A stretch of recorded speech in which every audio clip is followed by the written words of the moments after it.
The Time Machine. Written by H.G.Wells. Read for you by Ed French.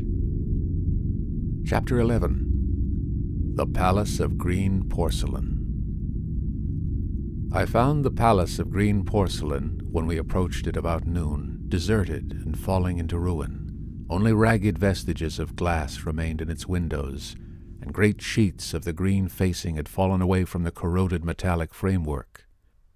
It lay very high upon a turfy down, and looking northeastward before I entered it, I was surprised to see a large estuary, or even creek, where I judged Wandsworth and Battersea must once have been. I thought then, though I never followed up on the thought, of what might have happened, or might be happening, to the living things in the sea. The material of the palace proved on examination to be indeed porcelain, and along the face of it I saw an inscription in some unknown character. I thought, rather foolishly, that Weena might help me to interpret this, but I only learnt that the bare idea of writing had never entered her head. She always seemed to me, I fancy, more human than she was, perhaps because her affection was so human. Within the big valves of the door, which were open and broken, we found, instead of the customary hall, a long gallery lit by many side windows. At the first glance I was reminded of a museum. The tiled floor was thick with dust, and a remarkable array of miscellaneous objects was shrouded in the same grey covering. Then I perceived, standing strange and gaunt in the centre of the hall, what was clearly the lower part of a huge skeleton. I recognized by the oblique feet that it was some extinct creature after the fashion of the megatherium. The skull and the upper bones lay beside it in thick dust, and in one place, where rain-water had dropped through a leak in the roof, the thing itself had been worn away. Further in the gallery was the huge skeleton barrel of a brontosaurus. My museum hypothesis was confirmed. Going towards the side, I found what appeared to be sloping shelves, and, clearing away the thick dust, I found the old familiar glass cases of our own time. But they must have been airtight to judge from the fair preservation of some of their contents. Clearly we stood among the ruins of some latter-day South Kensington. Here, apparently, was the paleontological section, and a very splendid array of fossils it must have been, though the inevitable process of decay that had been staved off for a time and had, through the extinction of bacteria and fungi, lost 99/100ths of its force, was, nevertheless, with extreme sureness, if with extreme slowness, at work again upon all its treasures. Here and there I found traces of the little people in the shape of rare fossils broken to pieces or threaded in strings upon reeds, and the cases had in some instances been bodily removed, by the Morlocks, as I judged. The place was very silent. The thick dust deadened our footsteps. Weena, who had been rolling a sea urchin down the sloping glass of a case, presently came, as I stared about me, and very quietly took my hand and stood beside me. And at first I was so much surprised by this ancient monument of an intellectual age that I gave no thought to the possibilities it presented.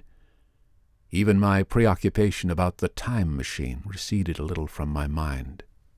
To judge from the size of the place, this palace of green porcelain had a great deal more in it than a gallery of paleontology, possibly historical galleries. It might be even a library. To me, at least in my present circumstances, these would be vastly more interesting than this spectacle of old-time geology in decay. Exploring, I found another short gallery running transversely to the first. This appeared to be devoted to minerals, and the sight of a block of sulphur set my mind running on gunpowder, but I could find no saltpeter, indeed, no nitrates of any kind. Doubtless they had deliquesced ages ago. Yet the sulphur hung in my mind and set up a train of thinking. As for the rest of the contents of that gallery, though on the whole they were the best preserved of all I saw, I had little interest. I am no specialist in mineralogy, and I went on down a very ruinous aisle running parallel to the first hall I had entered. Apparently this section had been devoted to natural history, but everything had long since passed out of recognition. A few shriveled and blackened vestiges of what had once been stuffed animals, desiccated mummies in jars that had once held spirit, a brown dust of departed plants, that was all. I was sorry for that, because I should have been glad to trace the patient readjustments by which the conquest of animated nature had been attained.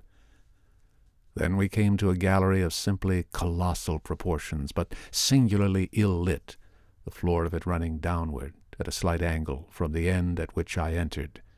At intervals, white globes hung from the ceiling, many of them cracked and smashed, which suggested that originally the place had been artificially lit. Here I was more in my element, for rising on either side of me were huge bulks of big machines, all greatly corroded and many broken down, but some still fairly complete. You know I have a certain weakness for mechanism, and I was inclined to linger among these. The more so, as for the most part, they had the interest of puzzles. I could make only the vaguest guesses at what they were for. I fancied that if I could solve their puzzles, I should find myself in possession of powers that might be of use against the Morlocks. Suddenly Weena came very close to my side, so suddenly that she startled me. Had it not been for her, I do not think I should have noticed that the floor of the gallery sloped at all. It may be, of course, that the floor did not slope, but that the museum was built into the side of a hill. The end I had come in at was quite above ground, and was lit by rare slit-like windows. As you went down the length, the ground came up against these windows, until at last there was a pit like the area of a London house before each, and only a narrow line of daylight at the top. I went slowly along, puzzling about the machines, and had been too intent upon them to notice the gradual diminution of the light until Weena's increasing apprehensions drew my attention. Then I saw that the gallery ran down at last into a thick darkness. I hesitated, and then, as I looked round me, I saw that the dust was less abundant and its surface less even. Further away towards the dimness, it appeared to be broken by a number of small, narrow footprints. My sense of the immediate presence of the Morlocks revived at that.